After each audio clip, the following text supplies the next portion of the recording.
Yes, there's some of that. Okay. Whenever you're going back in time, and this is every bit as much a time travel movie as it is an X-Men movie, there is those risks, and yet there are certain, so some of that's going to happen, and yet there are some things that, if you believe in certain physics and multiverses and in things like that, and then you also have a respect for the continuity as we have it. And mine is I'm less so entrapped in those previous films. Again, I'm not the audience, I'm just the filmmaker.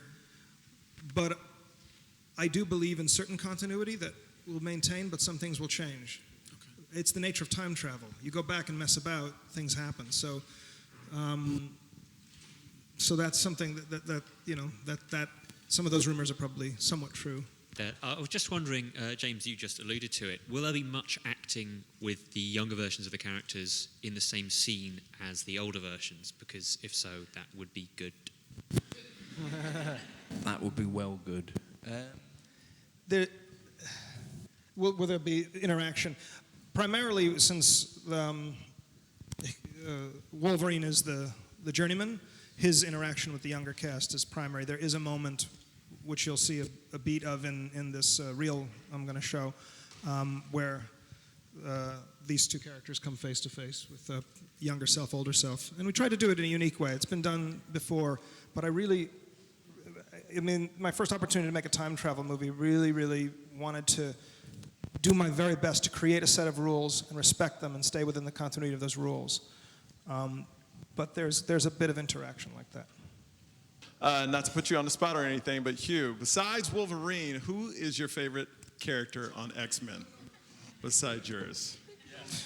Come on, mate, man up. Don't be afraid. No pressure. Yeah, there's no pressure here. Listen, it's a very difficult thing to storm. It's a very, very difficult thing to say. Who is my favorite? But it's also a hard storm to kind of separate an actor from a part storm. So my general rule is do as many storm movies with Halle Berry as possible. Is that all right to say? We're both married, and it's very, listen, going back to the first question, I know that was a facetious question, I presume, but going back to the very first question, I'm in a perhaps unique position on this panel because the very first film I did in America was given to me by this man, and the film was X-Men 1. That was 14 years ago, pretty much got cast.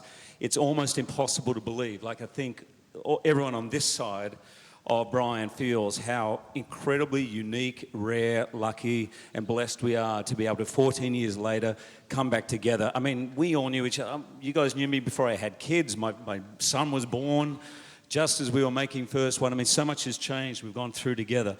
And if you were lucky enough in your life to be in a film with just these actors, you would count yourself about as lucky as can be as an actor. If you look to the right of Brian, you see an unbelievable... Yeah. It's a whole... Raise all that. Just, yeah. I was like, what's he going to say? Then you realise this is what you get paid for, to work with them, right? No. In honest truth, this movie is two great movies in one. I can't believe the embarrassment of riches that I have, that I get to work with all of them here. And so the truth of the matter is you will never get me to say who my favourite is. Storm. Yes.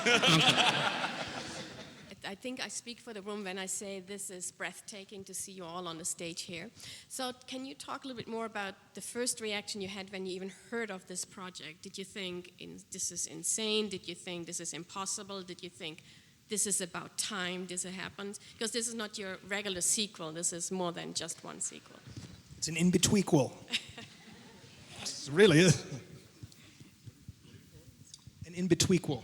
Well, it's in the spirit of the comics, isn't it? I mean, the comics go forward and back, and they change the history, and you're never quite sure where you are. They change the look of the characters. I mean, and the movies are in that the mayhem of the X-Men world, but running through it all, of course, is this very important story, a very important message. It's about our lives, however fantastic the characters are. I heard about this movie and I was immediately filled with such sadness, because most of you probably won't recall, but at the end of 3, I was vaporized by Jean Grey. And that really hurt, by the way. It was, if ever, I hope it never has to happen to any of you. And so my assumption was, well, there's going to be Ian and Ali and you and everybody back, but it won't be me. But something happened, which I am not allowed to talk about. Am I? No. Or you can if you want to. No, we just characters come back to life in comic. I just have to whenever I do something, I can't just do it flippantly. I have to at least believe in I have to believe that in the idea, the conceit. So in my own mind, I understand how Xavier is alive from X-Men 3. There's a beat at the end of X-Men 3 after the credits when his consciousness is sort of inside of this woman in a hospital. And then you take that, you mix it with some powerful mutants. And mutants can do a lot of cool stuff, so you can imagine anything's possible. So does that mean that Xavier is back, Brian? For the moment. That should be the tagline for the film, X-Men. Xavier is back. For the moment. Just your face like a machine gun. Catch it. But this is science fiction, and a moment can be anything you want it to be. Yeah, just, yeah. Well, We're digging a deep hole here, guys.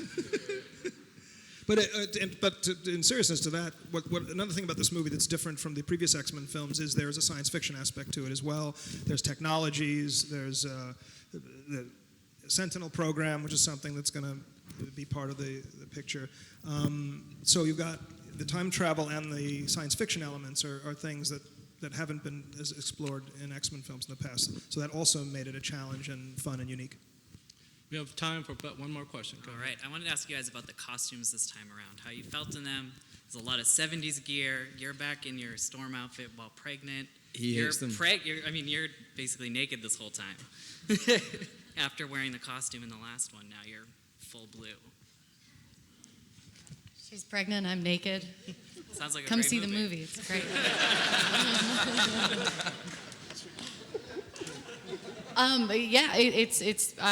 We all really love, I can't speak for everybody, but I personally love the 70s. The moments that I do get to wear the 70s clothes, I really enjoy them because I like that time and I like wearing clothes when I can. And then the Mystique stuff, some of the look is a little bit different, but we're still using, same paint. Jan wanted to make sure that this Mystique was a less innocent, evolved, getting closer to where Mystique was in X-Men 2. Well, she's also more comfortable. I mean, she, when we left the movie, she was mutant and proud. In the first, she was kind of struggling with that problem that a lot of normal human people struggle with being insecure about how they look. So she was very covered up in the first movie, but this time she is mutant and proud.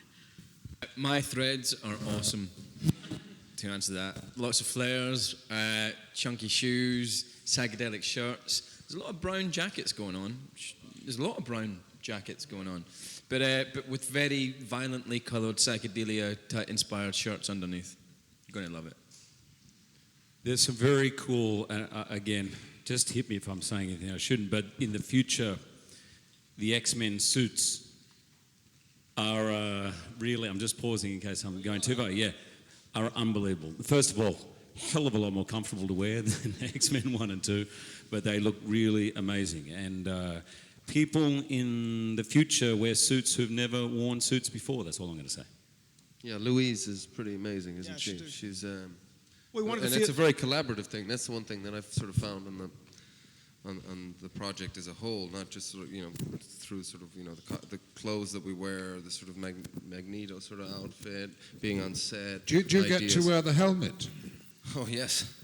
And because the best thing about playing the older Magneto this time, no helmet. You don't like the helmet? No. When you have a face like that, who needs a helmet? We'll talk about helmets later, shall we?